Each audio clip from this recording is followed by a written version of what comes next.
हिंदुस्तान में बहुत से फ़ातिहीन ने, मगरब से आने वाले फ़ातिहीन ने अपनी जवामर्दी, शुजाअत और बहादुरी की वजह से हिंदुस्तान पर फतूहात हासिल की।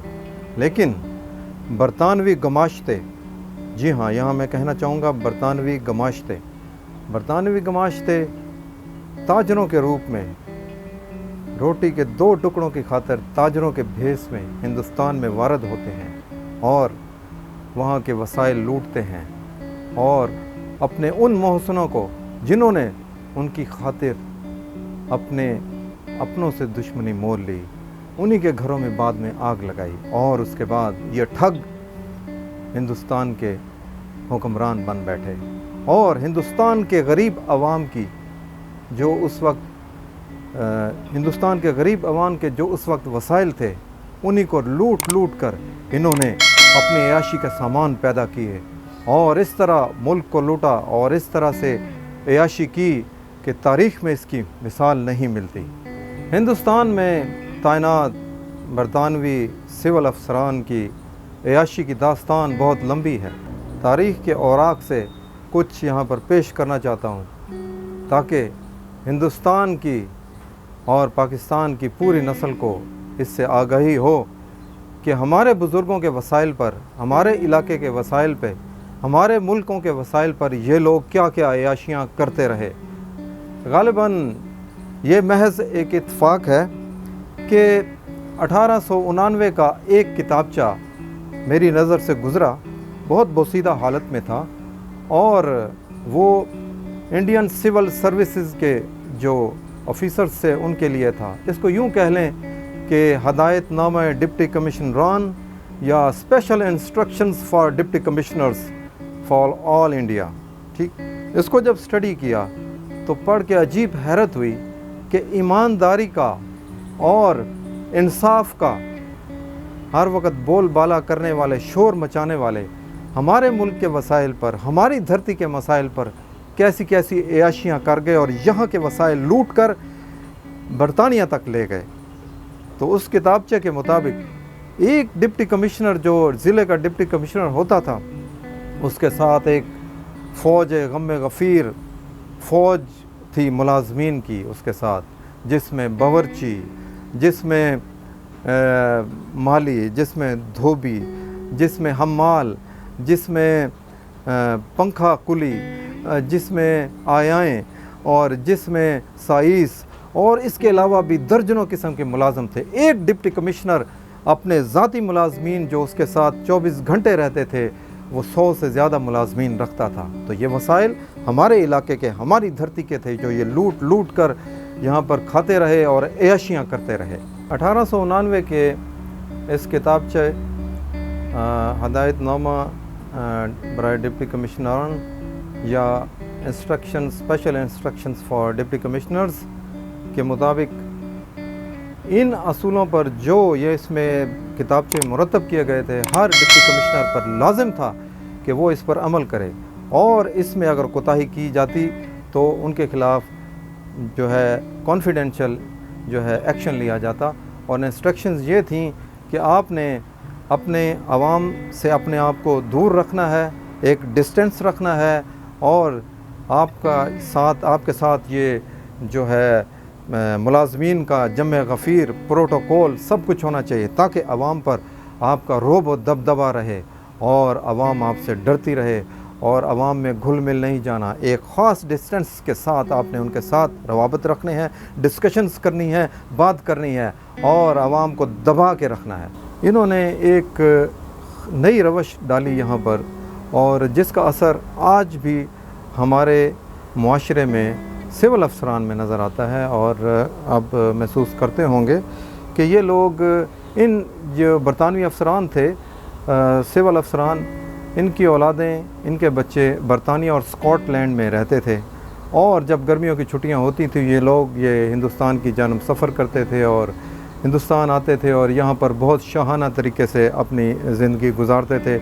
इनके बच्चे यहाँ पर आकर हिंदुस्तान में बड़े बड़े क्लब्स में, बड़े बड़े पुलिस के जो यहाँ पर पुलिस लाइन्स थी, वहाँ पर जाकर ये घोड़े सवारी सीखते और इनकी बेगमात जो हैं वो ख़ास तौर पर जो है ये हुक्का नोशी करती हैं। और हुक्का नोशी करने के लिए इन बेगमात ने अपने साथ दर्जनों हुक्का मुलाजमीन रखे हुए थे जो इनके हुक्के उठा के आते थे, और हुक्के के साथ लंबी सी लाइन होती थी पाइप की, जो ये बेगमात अपनी कमर के इर्द गिर्द लपेटती थीं, और यूँ लगता था जैसे कोई सपनी बैठी हुई है या सांप है, उसने अपना फन फैलाया हुआ है। और ये दराज होकर और बड़े तमकनत से ये जो है ना ये हुक्के नोश किया करती थी, और हुक्कों पर नक्शो निगार होता था। और ये मैं आपको बताता चलूँ कि इसमें सोने का वर्क और दीगर गुलाब का अर्क और दीगर कीमती जो खुर्दोनोश की एशिया थी उनकी इसमें असरात मिक्स किए जाते थे हुक्का नोशी के दौरान। और ये जो बेगमात थीं यहाँ के सिविल अफसरान की, इनके वालदैन, इनकी माएँ इंग्लिस्तान में बैठकर ये कहा करती थीं कि हमारी बेटियाँ तो हिंदुस्तान में सोना फांकती हैं। किसका सोना फांकती थी? ये हिंदुस्तान के वसाइल के, ये जो हमारा मुल्क पाकिस्तान है इसके वसाइल के ये जो है इस्तेमाल करते थे बेदरेग, और कहती थी कि सोना फांकती हैं। हिंदुस्तान के सूबा महाराष्ट्र में एक ज़िला है शोलापुर, इसको सोलापुर भी कहते हैं। वहाँ का डिप्टी कमिश्नर मेडोज़ टेलर, जिसने बहुत अयाशी की और उसके अयाशी के वाक़यात तारीख़ी कुतब में हर जगह पर आया हैं, उसने अपने हरम में, अपने ज़ाती हरम में 62 के करीब 62 फ़ीमेल्स को रखा हुआ था। उस वक्त कहाँ थी उस वक्त की गवर्नमेंट, और कहाँ था उस वक्त का इंसाफ, और कहाँ था उस वक्त का बरतानिया का ये कानून कि यहाँ पर गैर कानूनी काम हो रहे हैं। खामोश थे, मिले हुए थे ना सब। तो इस डिप्टी कमिश्नर ने, मेडोज़ टेलर ने, एक मरहटा लड़की जिसकी उम्र गालिबन 15 साल होगी, अपनी आँखों के मसाज के लिए उस लड़की को रखा हुआ था। उसके अलावा 62 औरतें और थीं। हिंदुस्तान की तमाम अक़वाम की औरतें उसके हरम में मौजूद थीं।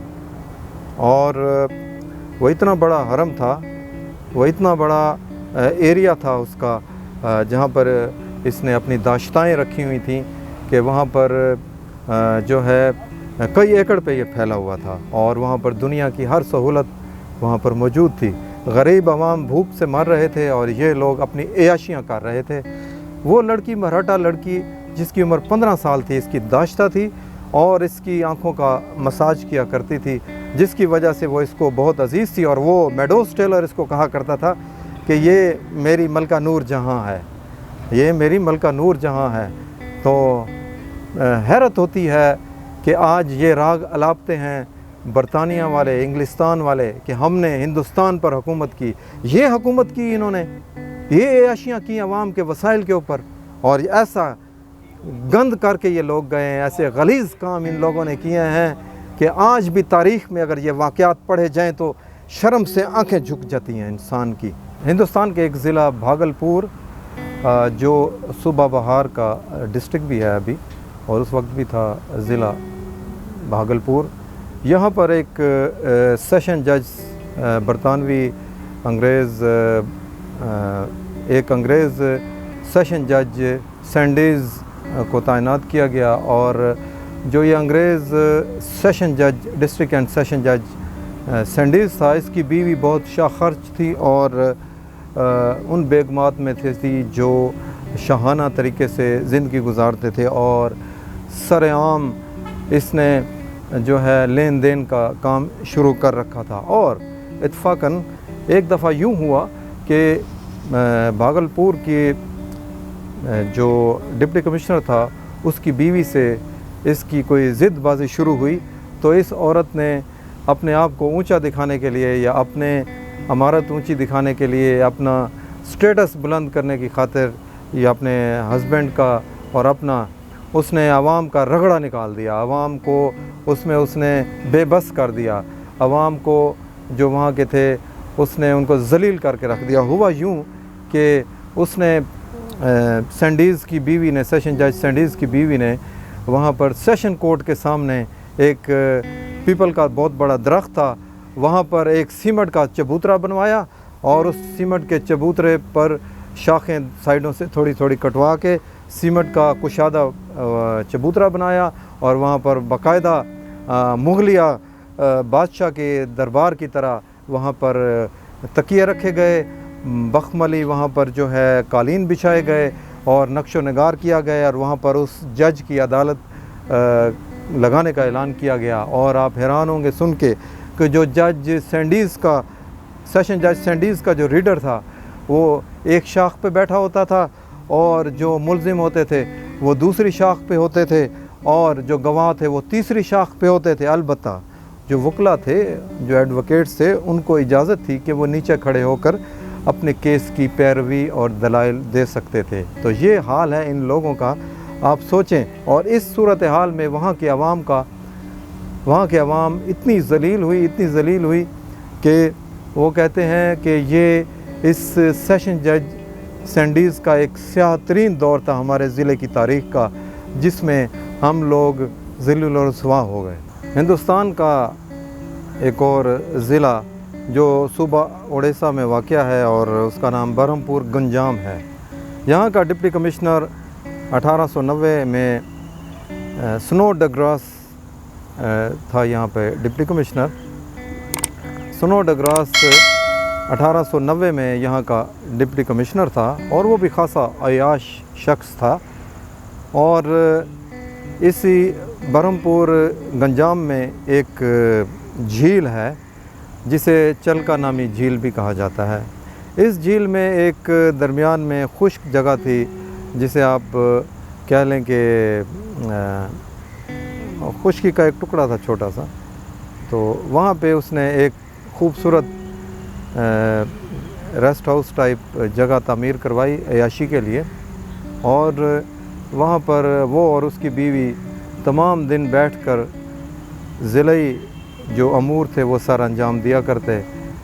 ये स्नोडग्रास डिप्टी कमिश्नर साहब बहुत बड़े ड्रिंकर थे और ये वहाँ पर ड्रंक होकर पड़े रहते और इसकी बीवी जो थी बेगम डिप्टी कमिश्नर, वो जो सरकारी फ़ाइलें थीं उनके कागज़ात को नाव बना के, कश्तियाँ बना के दरिया झील में बहाती रहती और कुछ अरसे बाद पूरा का पूरा डिप्टी कमिश्नर के ऑफ़िस के कागज़ात उसी झील की नज़र हो गए।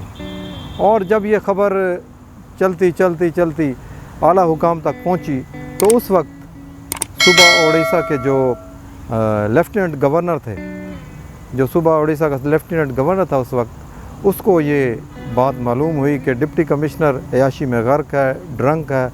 वो और उसकी बीवी एक जजीरे पर क़याम पज़ीर हैं काफ़ी अरसे से और ज़िले इंतज़ामिया के मामलात मुतासिर हो रहे हैं।